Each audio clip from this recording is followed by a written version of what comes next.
All right, this says LGF. Hold on, Storm Clouds. LGF Lionsgate Films.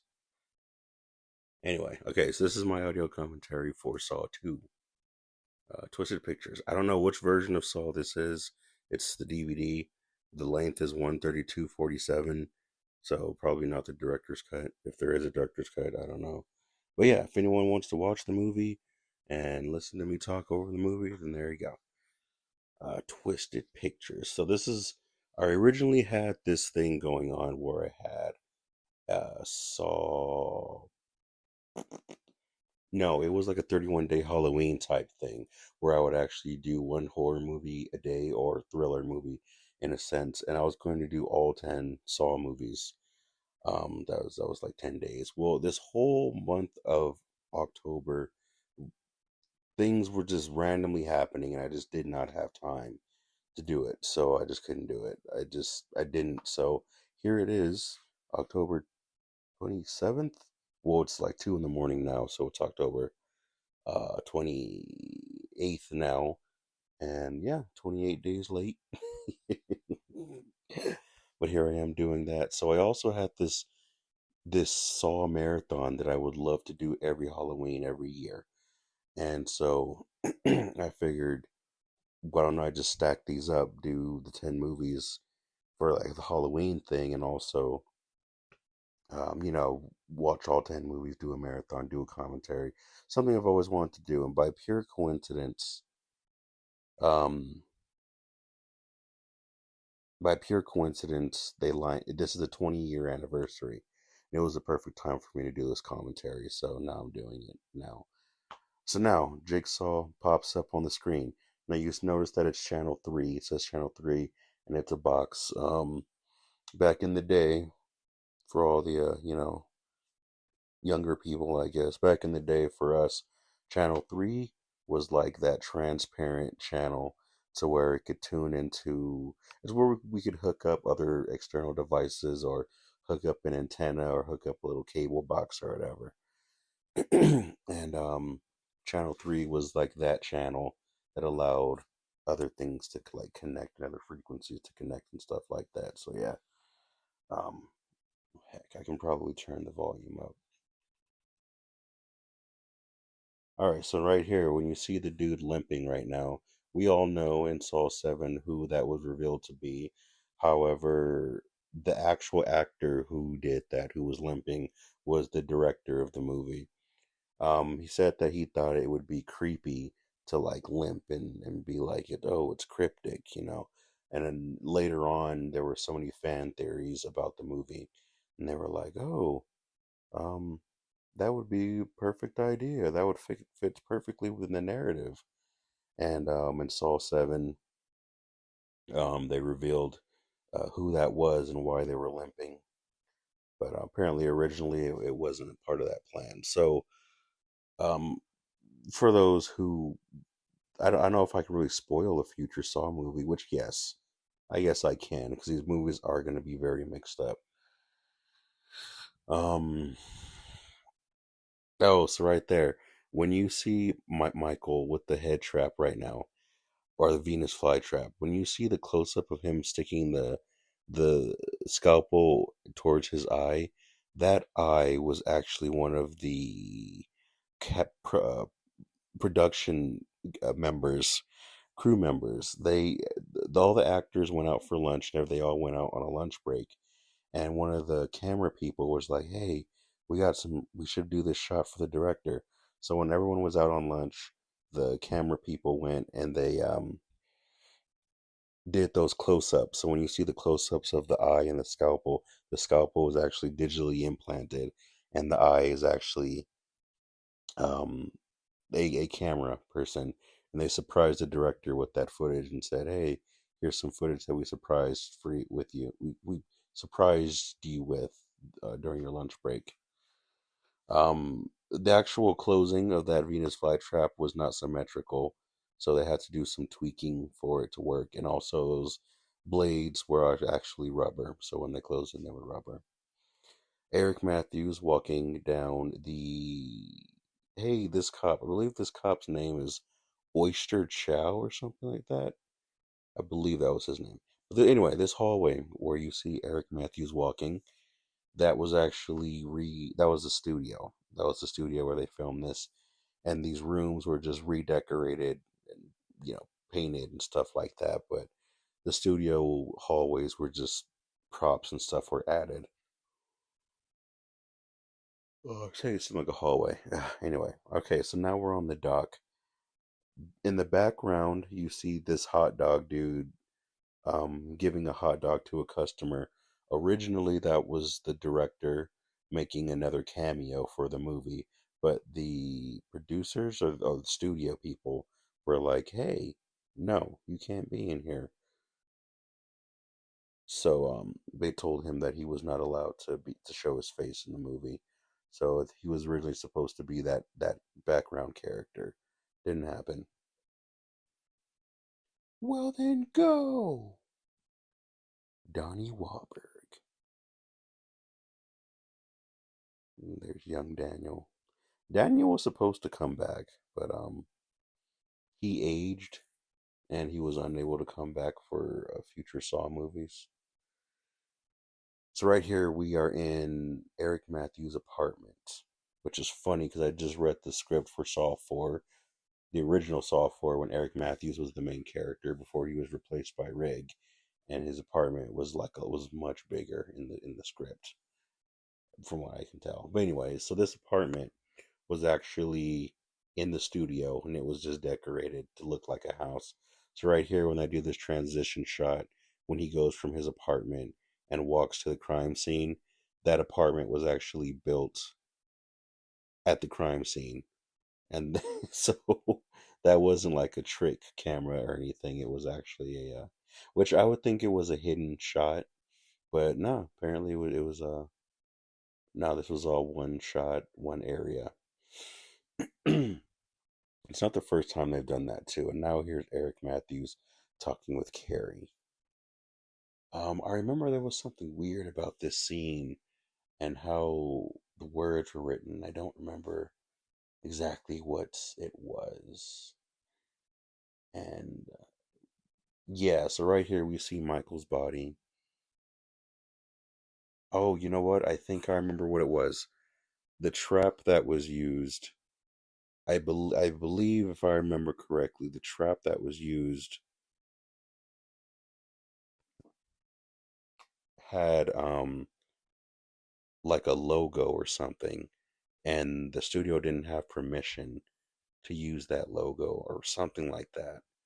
And they were getting sued for using like stainless steel logo in the movie without permission or something like that. And they tried to sue them. But yeah, there was also, I remember there was also issues with using the jigsaw piece, having the jigsaw piece carved out in Michael's body. There was an NPA had an issue. They're like, no, it's a bit too gruesome. It was like, okay, well, I guess for a Saw movie, cutting a puzzle piece out of a body was something weird. And I believe the writing on the wall that you're about to see, that was also filmed later on. That was an insert shot from what I believe. So something interesting about the jigsaw piece. I, yeah, look closer, Detective Matthews. Yeah, when that was written on the ceiling, I believe that was actually later inserted. Okay, and here there's a trick camera. Um, I believe yes, in this scene, the director's face is actually in here. When you see these wanted posters, the director of this movie, Darren Bousman, he is actually in one of the posters. He's the dude with the afro, the dude with the big hair, and he had to cut his hair. But um, I think he cut his hair because one of the producers, Greg Hoffman, who passed away shortly through the making of this movie, and then Mark Kaufman was named after him in the fourth Saw movie. But Greg Hoffman, the producer, was saying something about his hair, so he like cut it. And, but before he cut it, you can see him as in the background poster, right behind Carrie, right before she approaches Eric Matthews. But anyway, so something weird about the Jigsaw piece. I remember Lee Winnell and James Wan were talking about how they based the first serial killer off of, or the Jigsaw killer off of something. And one day they got Wilson still. They got like a letter in the mail or something like that. And they opened it up and there was a bag in there. And the bag was like a letter and there was like a jigsaw piece in there. And he was like, "Oh, thank you for making your serial killer based off me," or something like that. But yeah, I just thought it was a little creepy and they used that for like a little signature or whatever. So this SWAT team, they probably drove in a circle and just had to cut up the footage so that they can like seem like the SWAT truck was driving around, but really it was like pretty ghetto. And they drove like a few feet and just cut the camera, drove a few feet, then cut the camera and things like that. When you see the SWAT truck pass by, you can see the camera and the crew members' reflection off the side of the SWAT truck. Also, there's only about four, maybe five SWAT people here, and they're just kind of jumping all over the place and doing camera work and camera magic. It seems like there's a whole squad here, and really there's only five people. Yeah. So this is not the director's cut because in the director's cut, when the SWAT team comes in, Jigsaw was actually eating a bowl of Cheerios, and that was like a little joke of serial killer eating cereal. And so in the director's cut, you can see Jigsaw eating cereal right before the SWAT team comes in. So this is not the director's cut. This is the regular. There is a director's cut because I just watched it a few nights ago, actually. Oh, and here's the SWAT team. They trigger the thingy. And here comes the doll. Let me mute this because I cannot stand this laugh. Apparently, the actual shot of Billy laughing was a reshoot.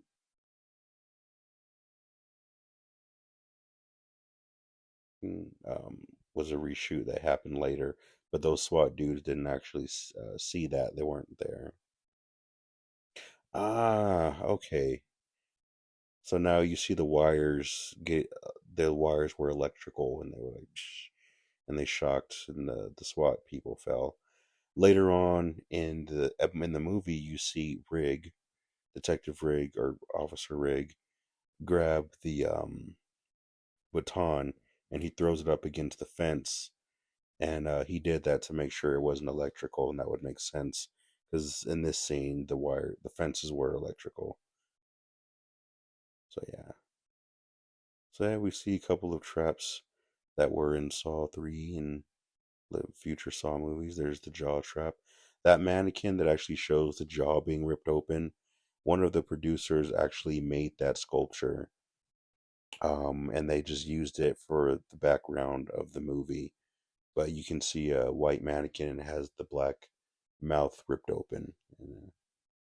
So right here, when they show down on your knees, you can see Jigsaw. You can see the bowl of cereal right in front of Jigsaw when they say down on your knees.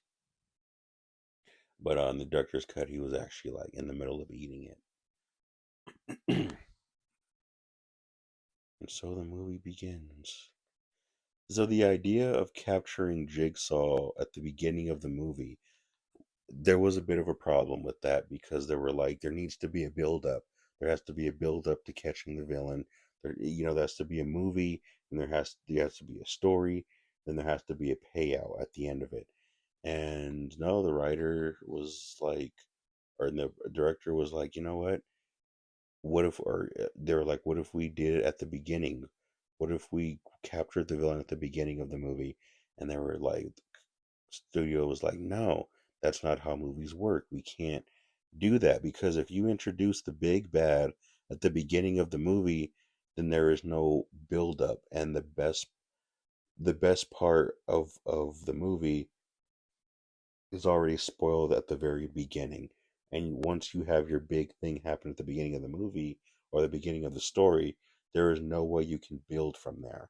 But the writers suggested that they did it, and the director was like, "Okay," and their producers were like, "Okay, we'll see how it works out." And so there goes the baton. And so they captured Jigsaw at the beginning of the movie, and it worked out. But originally they were a bit worried about that, where, they were worried about like the Last of Us 2 effect happening, where a lot of people saw the beginning of that movie, of that game, and it was like so big that they were like, oh, well, what happens from here? And they were worried that that was going to happen with Saw 2. But the Saw 2 story, um, it wouldn't have happened the way it did without, so it worked out. Saul was very much throwing, just throwing the dice in the wind and seeing what happens, and worked out a lot in the Saw movies. Eric Matthews, how do you know that's your son? Never mind. Well, yeah, yeah.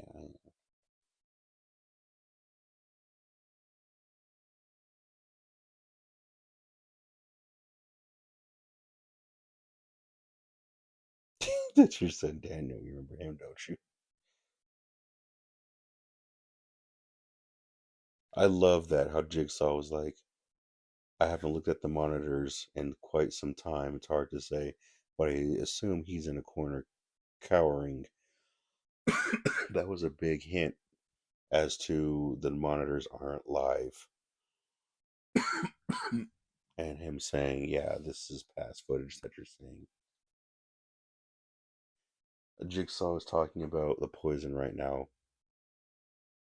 Oh, yes, there will be blood.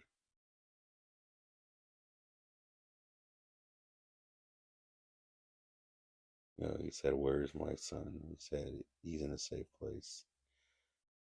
Um, Dang it, I just lost my train of thought.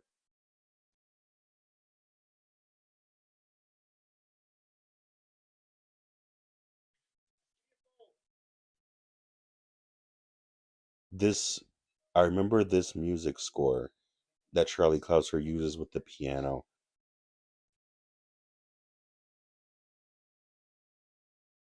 I remember Charlie Clouser doing some, he really wanted to capture the emotion, the harsh emotion, of what Eric Matthews was actually going through, and added these pianos. Also, uh, there's a lot of references to the Last House on the Left in this movie. A lot of Last House on the Left Easter eggs. I don't remember all of them, but I do remember one at the end of the movie. Donnie Wahlberg crying right now, shedding that tear. That was a digital tear added later. That wasn't real. All right, so now we have the group of people that enter the room. Each of these characters actually represents a state of survival within the human condition. And I actually postponed doing these audio commentaries. I postponed doing these audio commentaries because I had to do research on what each of these characters portrayed when it came to the survival instinct of human nature. And unfortunately, life happened, and I just kind of didn't wasn't able to fully get to it. But I want to talk a little bit about each of these characters that are in this room.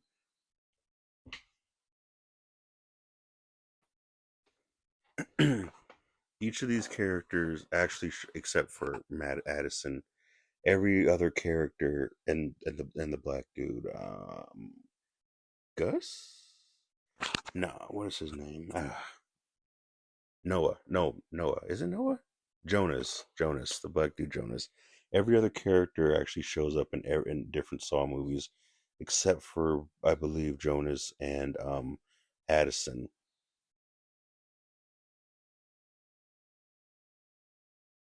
Stop complaining about it. Let's do something.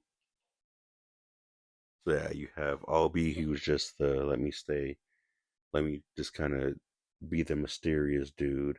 Then you have Xavier, who's the muscle, who's like, oh, blah blah blah, this and that, blah blah.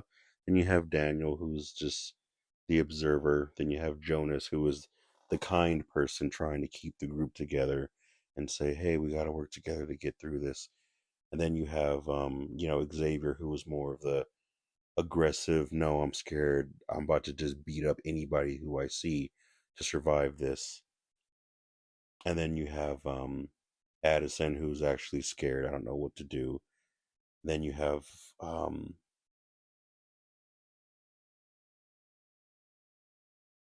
you have Gus, who dies first, who is very much so like, I don't know what's going on, but he's more of like a panicky kind of character, the one who's really panicking, and that's kind of why he gets picked off first because he's panicked.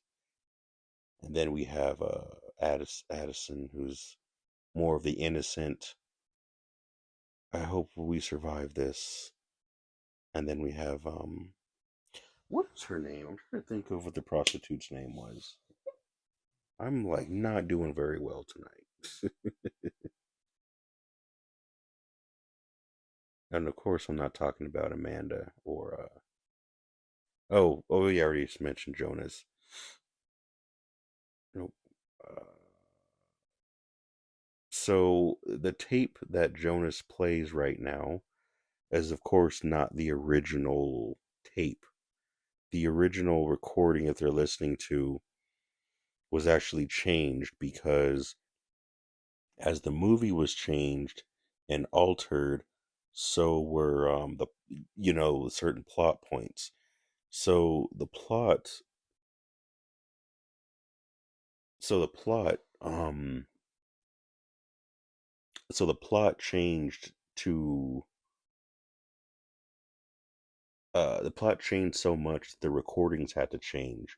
So almost every time you hear a tape being played in the Saw movie, the character is actually reacting to something different that they're hearing on set versus what was re-recorded for the audio track.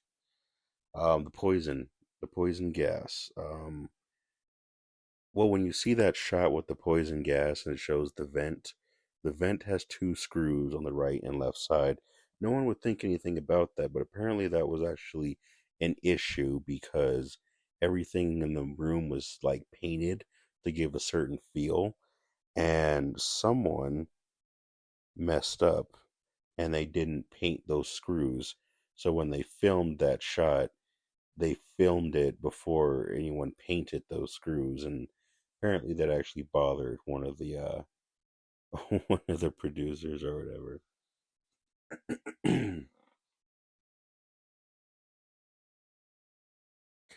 This okay, so the note says don't open up the door, don't use the key against the door. So now we of course have Xavier doing it because he's like grr. And then we have the curiosity dude. Curiosity kills the cat. Boom, gets shot in the eye and gets his brain blown out. Oh, Addison is the prostitute. Laura was the innocent girl. I'm so sorry. Laura is the sweet girl who's like, hope we survive this. And Addison is the prostitute. Goodness, looking at these pictures, all these characters are 20 years older. So that dude that actually just got shot in the head, Gus, he actually appears in Saw 4. He is the dude who actually slaps Cecil. Cecil, the dude who opened up the door and aborted John's baby, who hit Jill Tuck in the stomach. In that hospital scene in Saw 4, um, Cecil is like, oh, wow, blah, blah, blah, this hospital's crazy. And the dude is all like, are you crazy? Calm down, sit down. And he slaps Cecil across the face. The dude that actually got shot in the head was the dude that slapped him across the face. In that scene in Saw 4, there's actually a lot of characters that were in the past three Saw movies that were actually the background characters in Saw 4. But the way that it was shot and it just it wasn't shot to where you can clearly see it. But if you know the actors and you know their haircuts and their body type, you could actually make out who each of them were. But yeah, that's who Gus was. And yeah, the Saw lore goes pretty deep. That gun that was also used that shot him in the head. Uh, I think Mark Oren. No, not Mark Oren. It wasn't Mark Oren, but it was one of the other producers. One of the other three. I think Coolest. One of the other producers. There's three of them. Bowser. But anyway, he actually has that gun. He has that prop. It is in his office, I believe. And I believe they had to bring that gun back for a Saw movie for a prop. I think for Jigsaw or something like that. But for the actual prop that was used, one of the producers was able to take it and hang it up in his office. What is that noise? Oh my neighbor and their hybrid. That thing sounds like a spaceship, man. Whenever it backs up, it's scary. I think it's a Rav 4.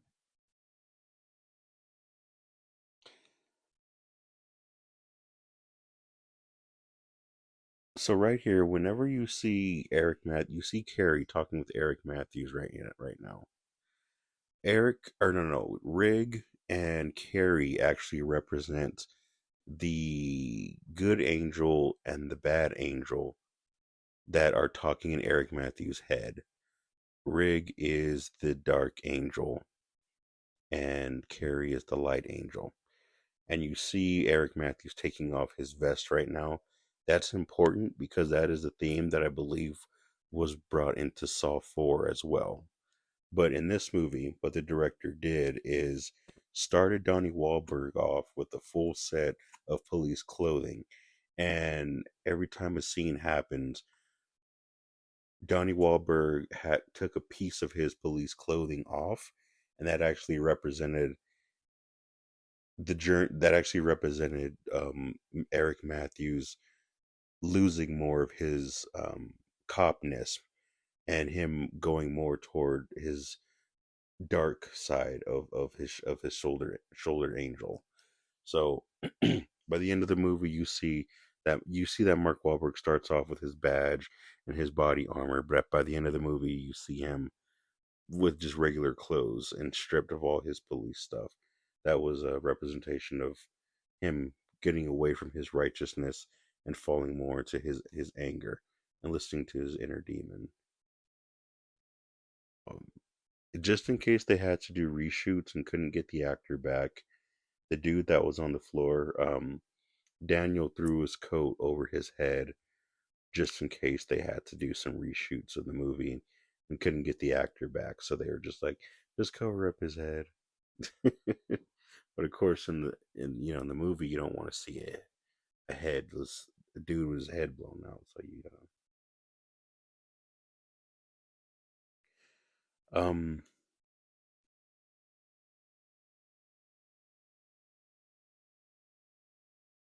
you come up with a game plan.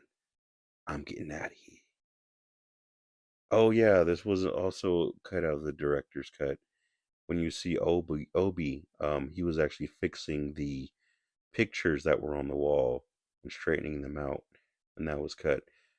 Okay, there's a baseball bat here. I have a nail bat. If Jigsaw wanted everyone to survive, as what Amanda said, then why was there a weapon of that caliber in here? Oh, he fixed the picture. Okay, cool. Um, oh, the gas. I was talking about the gas too.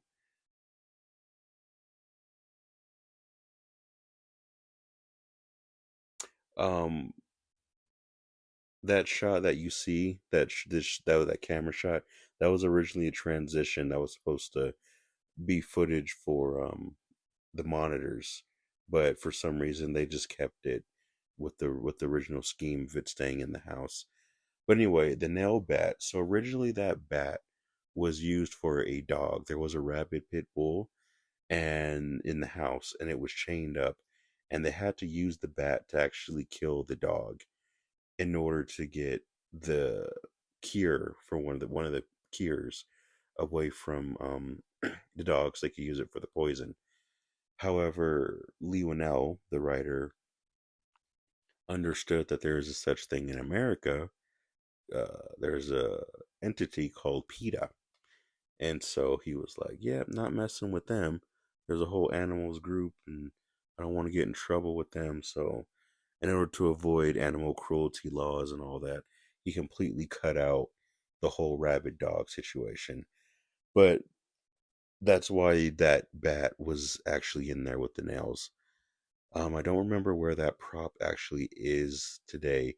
I think it was used in another movie. I don't remember, but yeah, that's why that bat was there. Was for that dog, and even though the plot was cut out for the dog, the bat was still kept because was used so much. So now, so now Jigsaw is talking with Eric Matthews, and now Jigsaw just says, "Here's the game. You just sit here and you talk to me. That's all you have to do." In the original Saw 4 script, Jigsaw wanted to give Eric another chance after failing in this movie Saw 2. So it's in the original in the Saw 4 script, Eric Matthews actually had to redeem himself after failing in this movie because he couldn't sit down and listen. And the lesson that Jigsaw wanted to teach Eric Matthews was having to be done in a more extreme way. So in Saw 4, he was put through a whole elaborate maze of tests.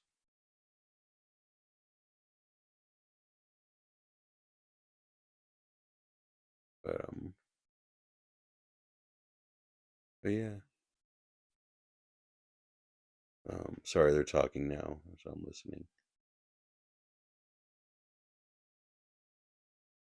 Oh yeah, so this part where it hasn't come up yet, but Jigsaw is like, "Could you give me a glass of water?" There was a fight with that because they were like,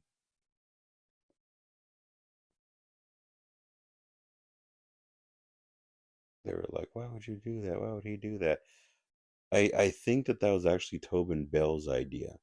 That Tobin Bell wanted was like bring some humanity, and what happened was Donnie Wahlberg did was like, "No, I'm not gonna give this dude some water." And what happened was the director refused to cut the scene. And they sat there for a bit and they just sat there until eventually Donnie Wahlberg was convinced and said, "Okay, I'll give you a glass of water. I'll give you a cup of water." But Donnie Wahlberg protested for a while during that extended scene. But eventually he did. And that was to give Jigsaw a sense of humanity that he still needs water. This scene where Xavier and Addison were talking, and Xavier's like, "The only door you know how to open is between your legs." One of the most iconic scenes of the Saw universe. Apparently, there was different things that were said, and the director heard one of his crew members arguing with his wife. And during that argument, that's what one of the crew members said. And the director just happened to hear it and was like, "It'd be funny." And he told Xavier, "Hey, you should say this." So when he said the only door you know how to open is between your legs, that was actually because the director overheard one of his crew members saying that to his wife over the phone during an argument.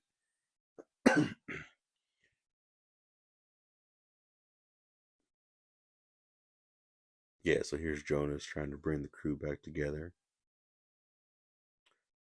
Um, right here you can see something a little odd with this towel. And so in Saw 2, or when Laura is they're filling around and Laura pushes and says, "Oh, I found a door." You can see this white towel hanging. That white towel was actually digitally enhanced because they were told no white objects, and they cleared out the room and everything of white objects, but for whatever reason that towel was there. So when the camera directors, whatever, when they were filming it, they captured that and it was white and it messed up the color scheme of the camera. So they actually had to digitally alter that rag to change the color to make it seem more dirty than it actually was. So yeah. All right, so now here they are going down the stairs. Um I forget. There was something about these stairs I don't remember. But let's talk about the poison real quick. The poison gas was based off a real gas, two different types of gases, and what happens is they actually die within like 5 minutes. So the gas was altered for the movie to be a few hours. This scene always terrified me, even when I was a little kid, with that doll in the wheelchair. So he says, what's a Obi? Or what's a Obby? He's like, Obi, that's my name. And when Jigsaw says, hello, Obby, Jigsaw actually mispronounces his name on the tape, and they just never fixed it. Yeah. So apparently, when this was such a cool group of characters, I don't know why it's just hitting me now. Maybe watching this movie again in such a short amount of time, but watching this cast of characters in this house, they really were pretty good together. And it would have been cool to see more of them. Like I could watch like a little cartoon with this group of characters fighting zombies or something. I wish I could see it. This was a cool little group. But this chemistry of characters really does make a movie mean a lot more, especially when you watch movies like Dawn of the Dead. So now Laura's like, "Hey, he kidnapped me. It was Obi." Obi or Obi. Obi. Obi is a character who is full of mystery. Obi appeared in Saw 3 in John's flashback. When John was oh, Laura breaks the bottle and she's like, "You can get us out of here." There you go, Addison. Stop Xavier from stabbing our boy.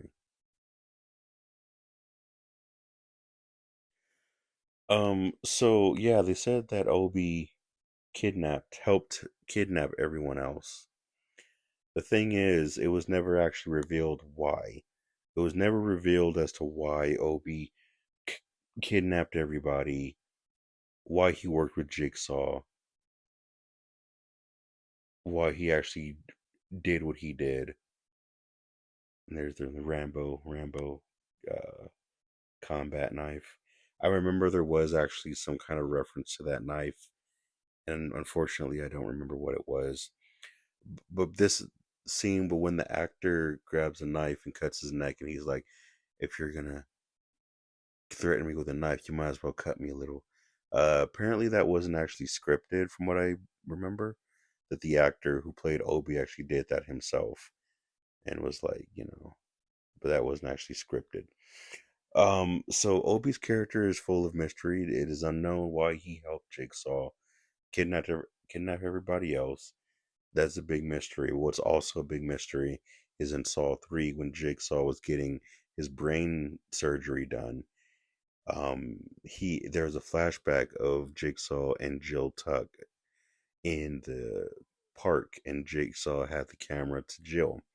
In the background, you can see somebody walking next to walking next to John and Jill, and that was actually Obi, walking next to them in that park during that flashback. So, who Obi's character is to John is unknown, and in Spiral, Saw 9, not to give too much spoilers in that one, due to a friend of mine. But anyway, in Spiral, when they are trying to connect the dots of Jigsaw accomplices, Obi's picture is like the only character who pops up with his picture next to John. Why Obi's picture appears next to John is unknown. So Obi's character is unexplored and has some kind of deeper meaning within the lore of Saw. So right here, when you see him closing his mouth, they were wondering, why did the actor do that? Why was he like covering his mouth and whimpering? And the actor was saying, because of when you're in a fire like that, if he screams and opens up his mouth, the heat is actually going to suck into his lungs and burn up his lungs and cause more damage and actually kill him faster. So he was covering his mouth to prevent the heat and the smoke from getting into his lungs, causing him to suffocate even more and suffer more. Um, yeah, a lot of those flames were digital. So right here, when you see Jonas go to the window and he's like, "Don't worry, we're gonna get you out." And when you see the hand burst out of that window, um, the hand came out of the smoke and hit the actor in the eye. So when you see Jonas a frame later, you see him turned around next to Xavier. He actually got poked in the eye. He got his finger shoved in his eye, and you can see also when he's holding his left eye. That was because the actor shoved his hand through that window and accidentally really jammed his thumb into his eye, and he was injured for a little bit, but he recovered. Um, why is Amanda grabbing random objects throughout every room and just not using them ever again? One of the actors,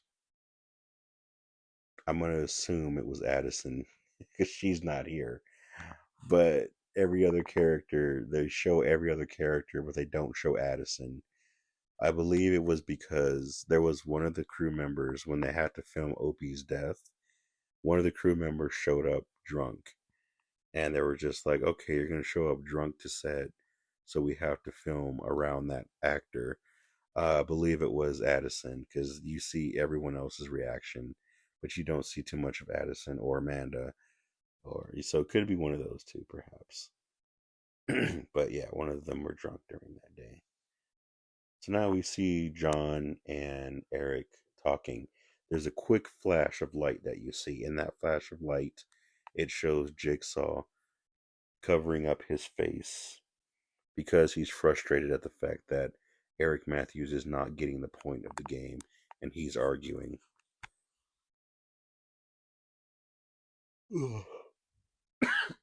Sorry, excuse me.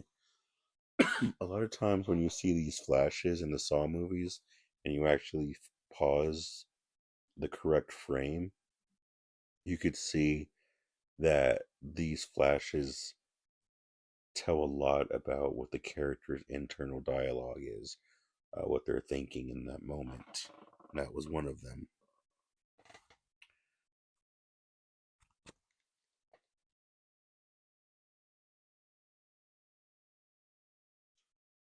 Sorry, I'm going to be quiet for a second.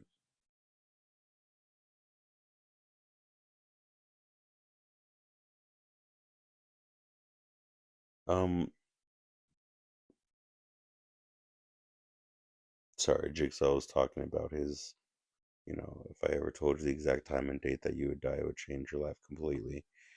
So now it shows Jigsaw standing up and getting ready to go see the doctor, and it says Dr. Lawrence Gordon. There was a scene right here. I believe it was with the black couple, the little black kid and his mom. I actually have the names of those actors written down somewhere.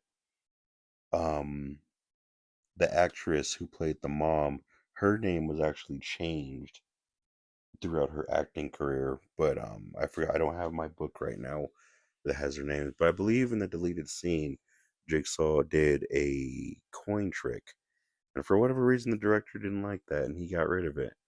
And Leo Nell, the writer, did not like that he did that. But yeah, Dr. Gordon didn't appear in Saw 2 mainly because there was a lawsuit with him being paid. But excuse me, by the studio. After the first Saw movie, they didn't really pay him, or they didn't pay him properly. So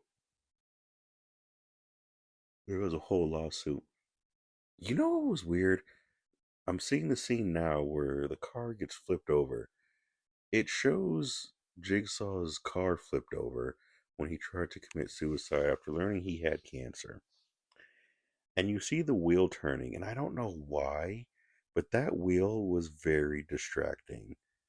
And apparently, other people said the same thing because the director said that during this accident scene when John tried to commit suicide, there was mostly people were talking about something about that wheel.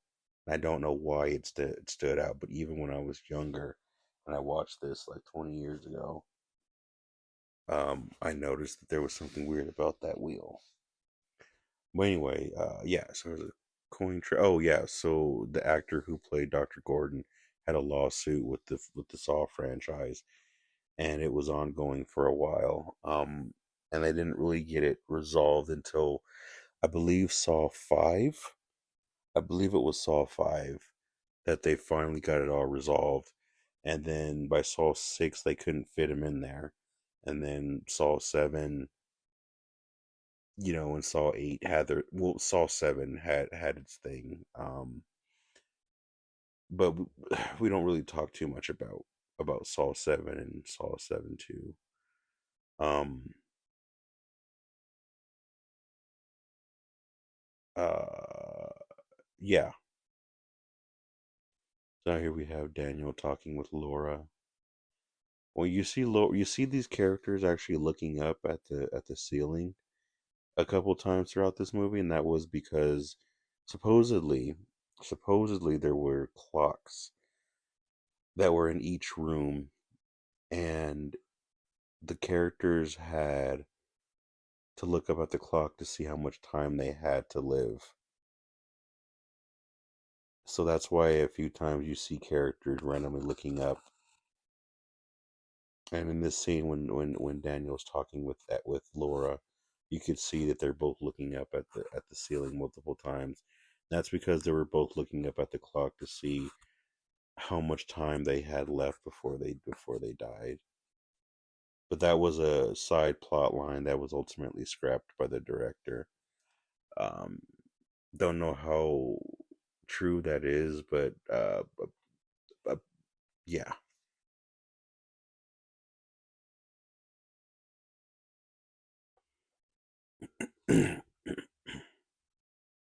Yep, and here's Amanda. This flashback scene where you see Amanda shooting up the heroine, that useless information, and I believe her cutting herself, some useless information, but the area that was filmed with her doing those things to herself was actually filmed in the same room that was Eric Matthews' apartment. Useless knowledge, but there you go. Battle of no Wrath of the Gods. This shirt that Daniel is wearing, Daniel Matthews is wearing, the shirt Wrath of the Gods. Apparently after apparently this band was like kind of a fake band ish that the director kind of made up for the movie, but after it came out there was a real band that named themselves Wrath of the Gods, and it was unknown if it was based off of this movie or not. But also, the Wrath of the Gods band. Oh, the first jump scare. Jim Jonas tries to grab Amanda. Also, the Wrath of the Gods shirt in the movie there was a band in the movie called Wrath of the Gods, and the leader of that band was actually Scott Tibbs. In the very first Saw movie, when Adam is chained up, he says, "Oh, when I was 6 years old, and I went to a birthday party, Scott Tibbs did something and pulled a prank on me and made me cry." That character Scott Tibbs that Adam was talking about in the first Saw movie is the main band member of Wrath of the Gods. That was a fictional band in this movie. There was actually a side recording documentary where Scott Tibbs is obsessed with Jigsaw and tries to learn information about him. And he gets so obsessed, and he's trying to explain to the world that Jigsaw is trying to help people, and he's trying to tell people that they can survive anything that life throws at them. And he worships Jigsaw so much, and he tries to do a documentary, and he goes through all this stuff, and he becomes like this abusive band member dude or whatever. His obsession gets way too far. So he says, I'm going to teach the world, I'm going to show people that there is good that Jigsaw is doing, and I'm going to create a trap. So he creates this trap for himself, puts himself in the trap, and has his crew members strap him in and tape him up. And he's like, I'm going to put myself in this situation where I can die. And if I survive it, then I'm going to come out a different person. And I'm going to prove that Jigsaw's message works. Um, so he did that, and his crew members took advantage because of how abusive he was. And they strapped the tape around him way too tight. And they took the cameras out, and they all left him in that room. And this axe was going to come and stab him right in the heart and kill him. They left and they took the camera. So the footage of that documentary was only what the camera saw. So because the camera was taken out, it was unknown whether or not Scott Tibbs actually did die or not. So in that documentary, Scott Tibbs goes into the hospital to see Daniel after the poison, and he tries to enter Daniel's room, and he says, "Oh, I'm Daniel's cousin." And the nurse gets the security, and they stop him when he gets outside the door. But Daniel would have recognized Scott Tibbs as the leader of his favorite band, when he went to the hospital to visit Daniel. Never happened. All right, now I'm talking over the movie, Needle Pit Point. This door, when they had to go into the pit of needles, originally Xavier was supposed to go in there, but it was too flimsy. During early production, it was very flimsy, and it couldn't support a lot of weight. And he was actually too heavy to fit in there. And he would have actually broken the barrel that this was built on. It would have broken the wood, the structure, sorry. So Amanda was put in there instead, and her weight would have could support it. So the original door was actually the door that led to their freedom and let them escape. But the tape was actually redone to make it seem like, oh, behind this door there's actually an antidote.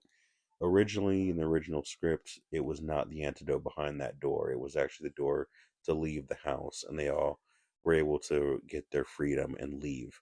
But they were all poisoned, so it was like, oof. All right, so also it's important to note that during this movie, the actress Shawnee Smith, who played Amanda, she neglected to tell the cast members, the crew members, that she was actually pregnant. So during this movie, she was a few months pregnant, and she just kind of hid it from everybody. She didn't want to be removed from the movie. She didn't want them to, be like, "Hey, you're pregnant, get out of here." When she got her role in this movie, when she did the first Saw movie, she was meant to do her cameo, with Lee Winnell, and do the interrogation.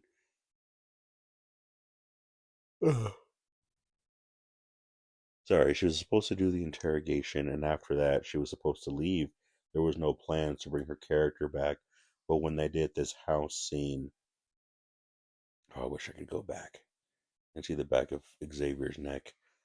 But it's another camera shot, corner camera, surveillance camera shot. But um,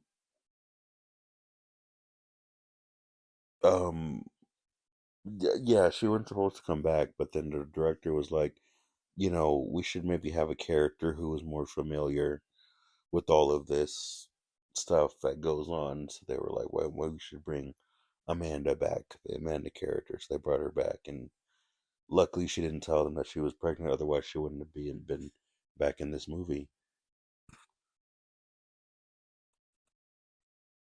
Sorry, I'm just like scratching my eyes, and I was so close to the microphone when I did that. Have they lost anybody? Oh, they lost Abby. Oh,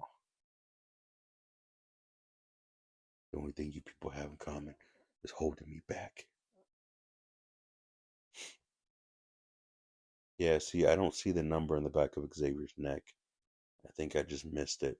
But that having the numbers in the back of their necks, apparently that was actually added later on for the safe, but it wasn't originally a part of it. So when it says numbers are on the back of your mind and they can be found over the rainbow, there was a.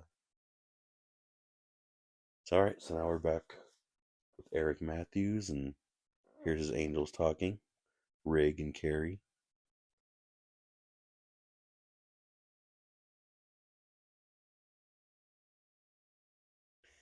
Yeah, so that was a struggle between Rig and Carrie.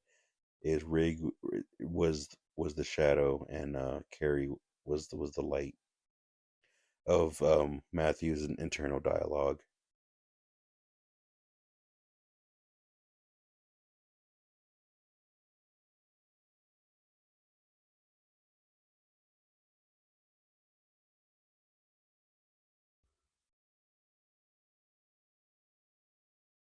And yeah, here's the fence.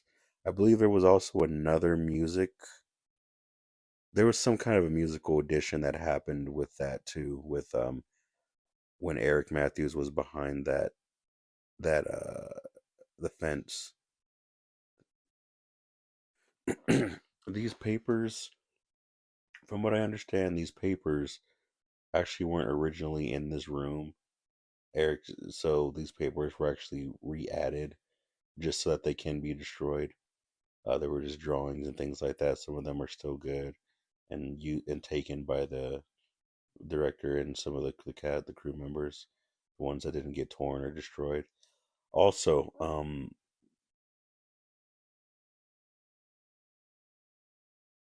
Eric is grumpy in this one. He's mean. Also, if you look carefully in the background, there's a jumbled mess of stuff in the background, but some of the stuff that was in the house is actually in the background where Jigsaw and Eric are talking. And for people who like religiously want to pay attention, they can see that there's actually clues that shows that some of the stuff that was in that house was taken out, and it is actually put in the layer. Jigsaw probably did that on purpose for the detectives to see how observant they were. Oh, so now he shows the file out of all the people that were in that in the room with Daniel. Here's everybody's mug shots. Apparently, in the director's cut, you see you see Laura's mugshot in the director's cut, I believe, or no, you see them.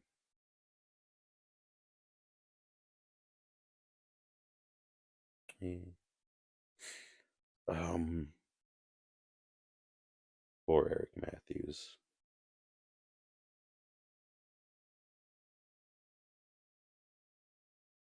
Oh, okay. So yeah, I want to talk about everyone else that showed back up. Xavier actually shows up as his own dead body in Saw 3 in the bathroom scene. He comes back. Jonas does not come back. The black dude, he does not come back. So the dude on the floor who gets his head shot out, blown out, his brain shot out, he comes back in Saw 4. Laura does not come back.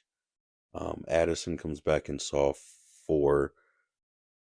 And Daniel does not come back, actually. He was supposed to come back, but he was busy or something, and then he was too old.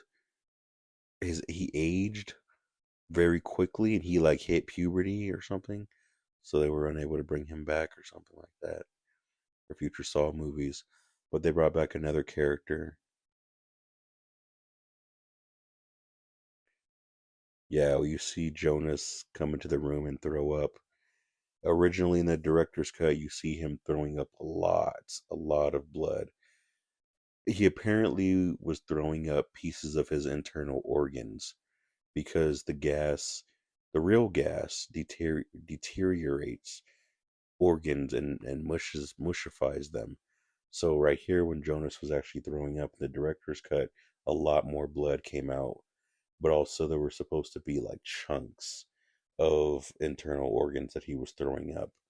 Um, so yeah, I love how there's a question mark on the wall right next to Jonas. I don't know what that means.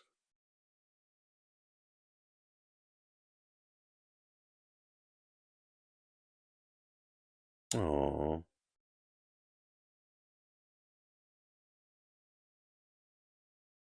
Jonas says there's people looking for him, and if they don't find him, they're going after his family. So he has to get out alive. There's Xavier. It's just me. That's the way I like it. He says, "Turn around," and pulls the knife out. Like what? I can't watch this fight. When I was a little kid, I saw this fight, and I saw when the bat went into Jonas's head, and the way that he acted when the bat went in his head. I had a moment where like I felt like I was watching a real person die, and it felt like this poor dude, and I just felt like, I don't know, like if I was watching my own inner self, my own inner child get killed or something, and it just traumatized me so deep. And to this day, I cannot watch that scene. I have to cover my face. I can't see his reaction. I just see myself as a kid getting bashed or getting killed. I just can't handle it. Anyway, I was talking about something else. Oh, so yeah, 16. So yeah, Xavier comes back as his dead body. Dude comes back in Saw 4, and now here's Addison, the prostitute. She comes back in Saw 4 when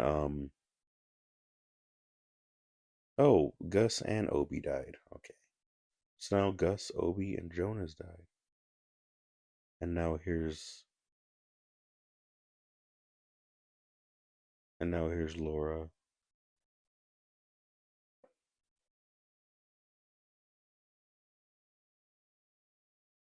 X marks the spot.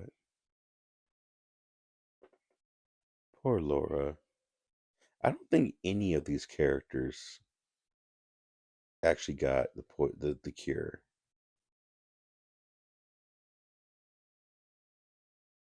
There's terrible Photoshop. Father and son.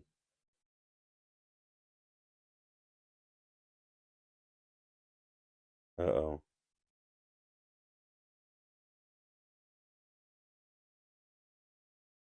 Uh oh. Tell me that's not your father. Oh. And then here's Laura. The fluid that comes out of Laura's mouth changes colors each time. I believe on the director's cut it was a lot worse. There was speculation that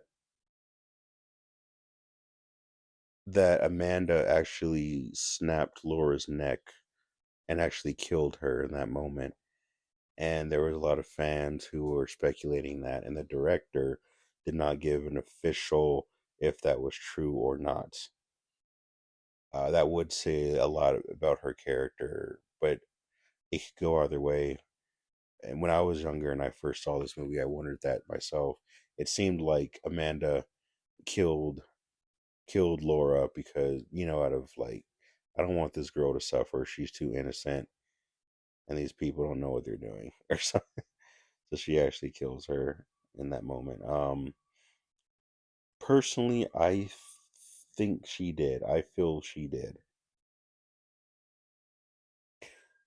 So now the characters are all separating, and now the walls are closing in.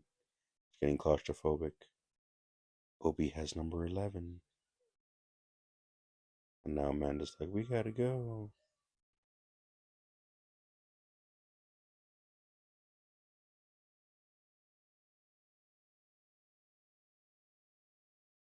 He said, I found a way out. Um, here's. Apparently, that wasn't actually Laura when her body's flipped over and Xavier looks at her at the back of her neck. Apparently, that wasn't actually Laura. That was a stand-in, I believe. I believe. Oh, now Xavier finds the picture that shows Daniel and Eric, father and son. And now all of a sudden, everything just kind of like closes in now. Everyone's separated, everyone's going their own way.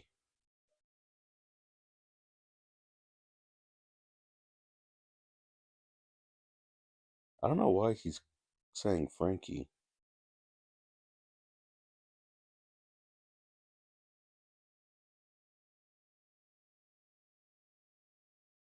He says, do not run. She goes, ha, and runs away.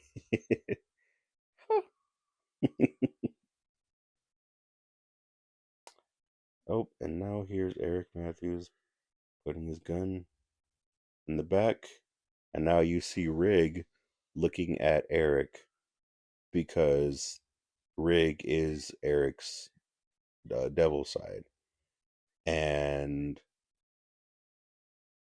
Rig and Carrie fight, and Rig looks at Carrie and says, we tried it your way. That means we've tried to be civil, but now it's time for the darkness to come out. And that's when Eric chooses the darkness fully. It also goes into Saw 4 a bit when which I don't want to really change the meaning of Saw 4 with that, but um oh, Jake's a cork. John, come on, John, don't provoke him. Boop, finger break. Here's Eric just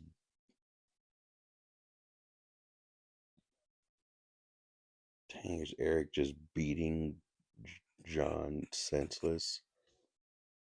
That scene, that shot when Eric stomps on John Kramer, that was improvised by the actor. That wasn't scripted. That last little stomp. Let me make sure am I still recording? Yes. Hold on. Let me tap the mic. Okay, cool. It's still recording. All right. There's the needle. There's the glass box. So Addison reaches her hand in there and grabs it, pulls the tube. Nope. She pulls her other hand in there. Nope. And now both of her hands are stuck. I don't remember whose trap this originally was supposed to be intended for the lore wise. But Addison's trap was supposed to involve a waffle iron, and it was supposed to be that she had to burn her own face and burn her beauty because she misused her beauty to be a hooker or a prostitute and misused her own beauty for the sake of defilation. So her trap in Saw 2, which they never got to in the house, was that she had to burn her face and give up her lustful looks in order to Yeah, give up her lustful looks in order to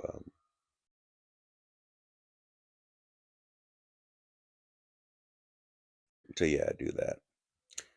This scene right here where you see Addison in the box and you see all these flashing images, the crew members, the director, but a lot of the crew members had very lustful feelings toward her.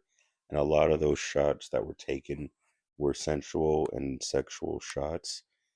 And some of the frames, you could actually see her doing some sexual poses and facial expressions if you really pause those flashing images. And that was to show off the a type of like sexy, sadistic kind of feel what her character represents in a horror movie. But I'm not supposed to say that. No one's supposed to know that. but it is what it is, and she knew about it. She knew, so it's not like it was oh they forcefully did that. So no, she knew about it. But oh, Addison, she was in Saw 4. She was the prostitute who talked to John Kramer when he was doing his jigsaw puzzle. And that random prostitute goes to his car and she's like, "Hey, baby, you want a good time or whatever?" Whatever she said. And Jigsaw was like, "You're a beautiful young woman. Go home." And then she leaves. That was Addison.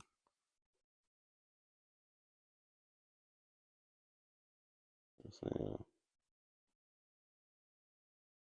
and now they had this elevator and the crew forgot to build it. So this scene where it shows the elevator going down, that was actually the camera going up, and the footage that you see of the elevator going down was footage from not Steve, Speed, I believe Speed with starring Keanu Reeves. So that was actually stolen footage of that elevator going down. It was stolen from a different movie. So of course, vehicles aren't allowed to go in the early Saw movies. So we do see the van pull around, but mostly when you see the van driving, it's the vehicle on cinder blocks with no wheels, and the actors pushing it, moving it back and forth, rocking it back and forth.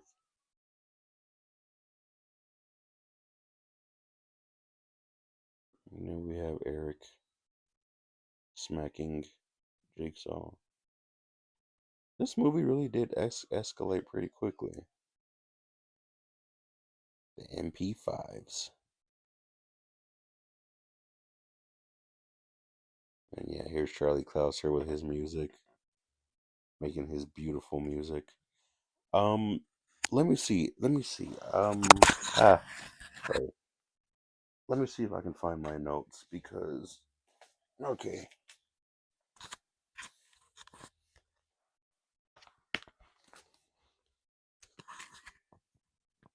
Sorry if you hear a lot of rustling.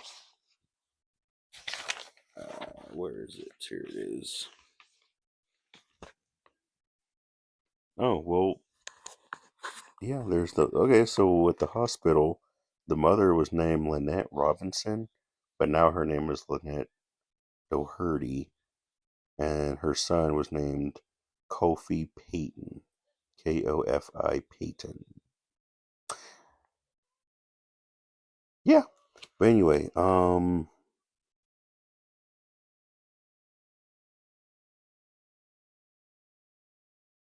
yeah. Oh yeah, yeah, yeah, yeah, yeah. So yeah, Addison's waffle iron trap. So the whole waffle iron and her burning her face, that was scrapped for Saw 2. But I see in my notes that I completely forgot was that it was reused as motivation for Saw X. I already did my review for Saw X, so I can't repeat that. But the scene when the thing closed and shocked the dude to death, that was an inspiration for the waffle iron trap for Addison. Um, but yeah,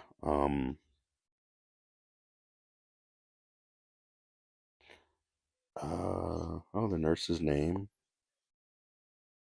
Oh, here it is. Okay, so apparently for the safe, not all the numbers were actually revealed, but it seems that the numbers were two.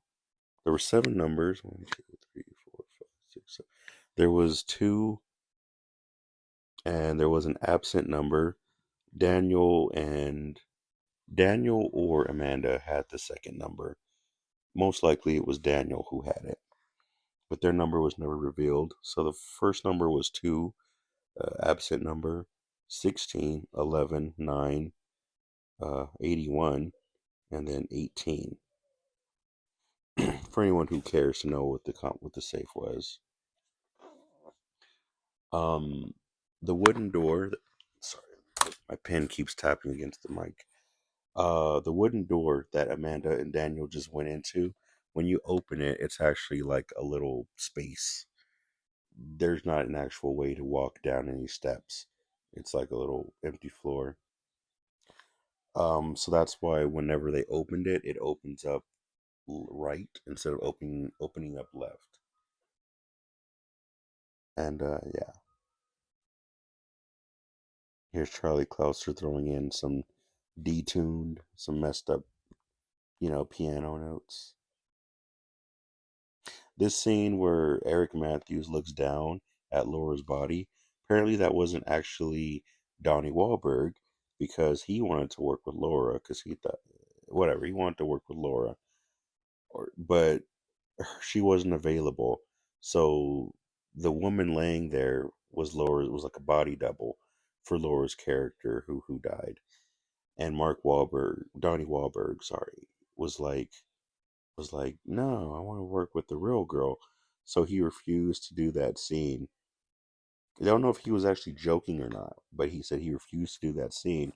So when you see Eric Matthews looking over Addison's or Laura's body and he coughs and you don't see his face, it's because that's a stand in for that shot. Again, useless information. And yeah, I do remember Eric Math or no, Rig did apply for Xavier, but because of stereotypes, they were like no. So Rig was unable to play as Xavier being a drug addict, being a drug addict, going around killing people. So ex-con drug addict. So they said no, and they made the actor for Rig be the detective or the cop instead of playing Xavier.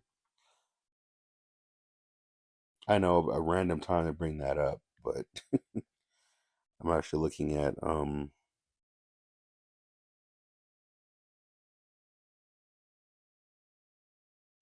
yeah, looking at my notes real quick and oh, I didn't know that. Apparently the last piece of information I have was that the death mask that was in the beginning of the movie that was used in Scary Movie 4 and was in the director's cut of Saw 3. And it was also in Scary Movie 4. Didn't know that. Anyway, that's enough for my notes.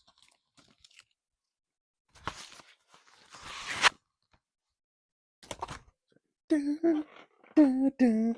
Now here's Charlie Clouser playing the music. Dun, dun, nee, nee, nee, nee, nee, nee. This bathroom was actually, they had pictures of the original bathroom that they made and had to recreate it. But apparently, this isn't the actual bathroom from the first movie, which you can kind of tell on a very creepy level. You can kind of feel that the energy is not there. The energy that was in that bathroom from the first movie, the energy is not fully there.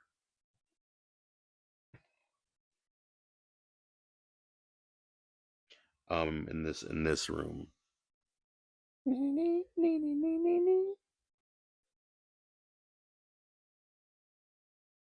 Oh yeah, when he cut the back of his neck and just puts the piece of skin in his pocket.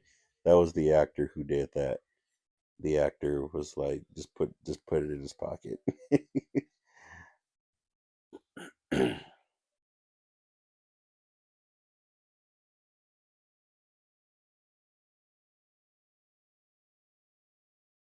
Yeah, poor Daniel having to kill Xavier like that. Um, I can't tell you about the symbolism of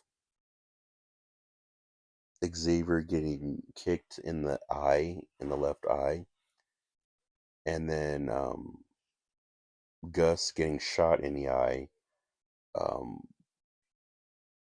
John Kramer getting punched in the eye, getting a swollen eye, and there was another character. Oh, and Michael having the key stuck behind his eye. There was a message or like a hidden theme in this movie for eyes, and I am so sorry that I cannot remember what the deeper meaning of that symbolism was, but I believe it was in reference to the yeah, I believe it was in reference to the last house on the left. Um, that and now we're in the bathroom. This bathroom has so many. This was a crazy bathroom. The history of this wow.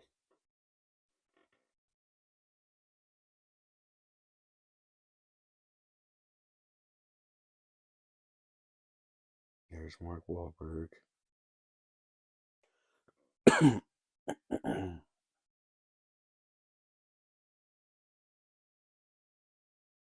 There's the bathroom. Hold on, no, no, no. When you start throwing in those demonic whispers and sounds, that's where I can't. That's where I draw the line. So yeah, and there's the Eric is looking in the bathtub right now. Daniel, is that you? He tries to slowly move the thingy, and there goes the pig face. Pig mask pokes him up. Boop, got him.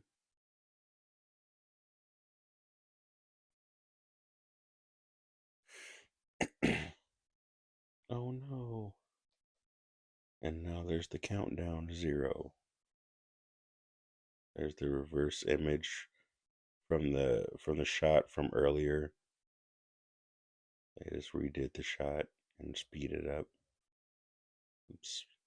Speed up the little turn shot. The safe opens up and there's our boy Daniel. What? I remember my mind was blown when I first watched this movie. I was like, what? All Eric had to do was stay there the whole time? Yeah, Saw 2. This was the only Saw movie that I actually didn't see in theaters. The 20-year anniversary just hit, and I saw the first one in theaters, but I've never seen Saw 2 in theaters. But I believe I've seen the rest of them. I don't remember if I've seen Saw 4 in the movie theater, but or 6, but I remember seeing all the other ones, but I have no memories of 4 or 6. A tape. Hello, Eric. Ding. I remember watching the first Saw movie and it being just so disturbing. and then and then yeah, sorry. I remember watching Saw for the first time and it just affecting me in such a way. And then I remember watching Saw 2 and it felt like such a breath of fresh air. It felt it felt freeing. Whatever was wrong with the first Saw movie, whatever, you know, the feeling that I had or whatever, it was like Saw 2 just was a relief. It was, yeah. This scene right here where you see Amanda talking on the recorder, and then you see Amanda, you see flashes of Amanda in the bathroom when she's turning her head and smiling.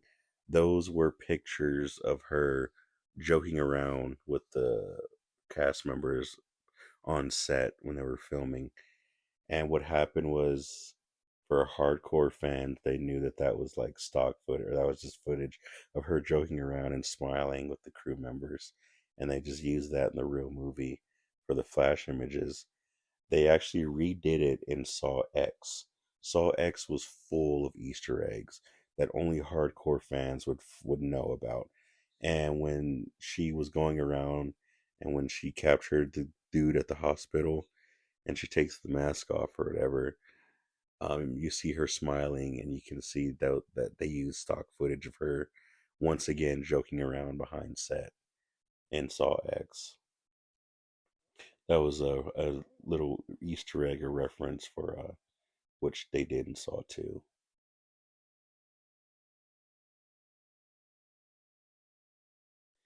Yeah, one of the pictures that Addison was looking at in the house in Saw 2 is actually in the background where Eric and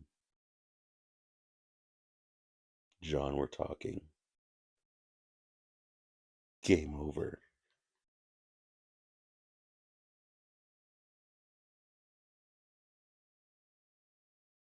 Oh, doo doo doo. And then there's Jigsaw in the car.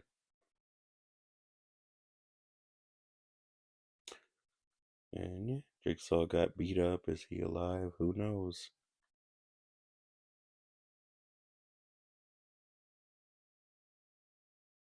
Directed by Darren Lynn Bousman.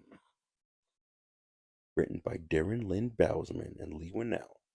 Yeah, this was, I believe, his first movie, Darren Bousman. But he also was working with My Bloody Valentine was another movie that he worked on, and there was a lot of references in Saw movies that were in my there was a generic opera, Repo the generic opera, and My Bloody Valentine had a lot of references in Saw 2 and Saw 3 because they had the same director. And the director was working on multiple projects and things, and didn't want to overlap certain things, ideas and stuff like that. So I know that there was another thing like Stacy Testro. I believe Stacy Testro was the woman who told James Wan and Lee Winnell that they should go to America to try and get their Saw film made because they wouldn't touch it in Australia. They wouldn't touch the script in Australia.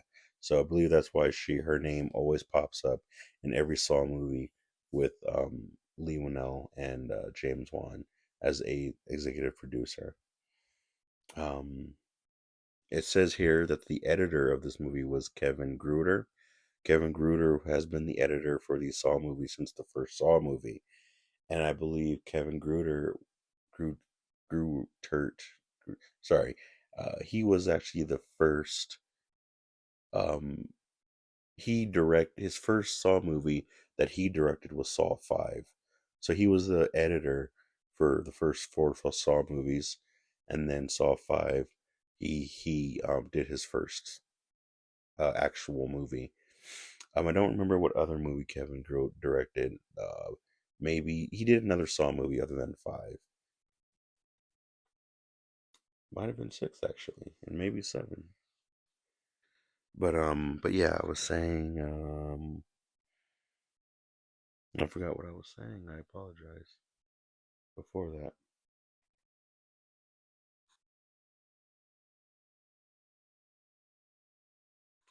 it's all this rock music playing. Oh yes, Darren Lynn Bousman.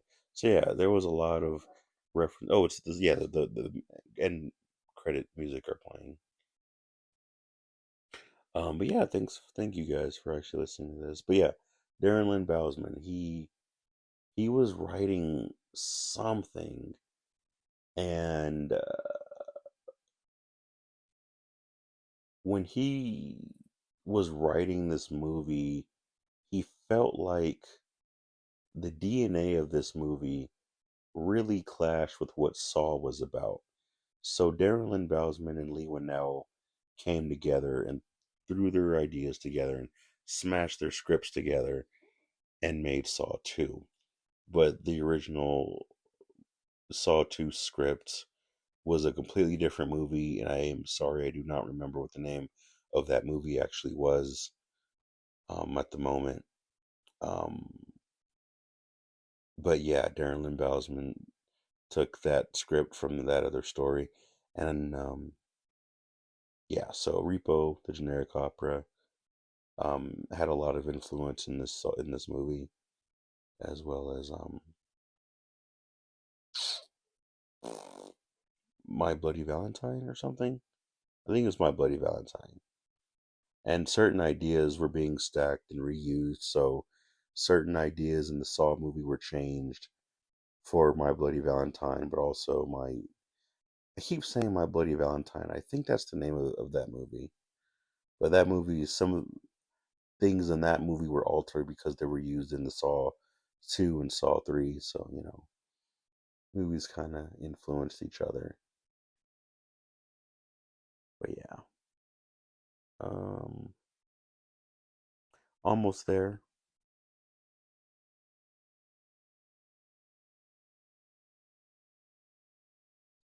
Do, do, do, do. John Sinapoli. Thank you guys for actually um, listening to this. Yeah, I was saying, yeah, Saw 2 was pretty bleak and dark and everything. And Saw 2 had action in it. So it was like, okay, the first movie was kind of missing some action. The second movie had that action and everything was going crazy and wild and it was more expressive. So that was missing from the first one. So I was like, okay, it feels complete now. All right, 2005 Lionsgate. Thank you for listening to this commentary. Saw 2. Can't wait to do more. Have a nice night. Thank you.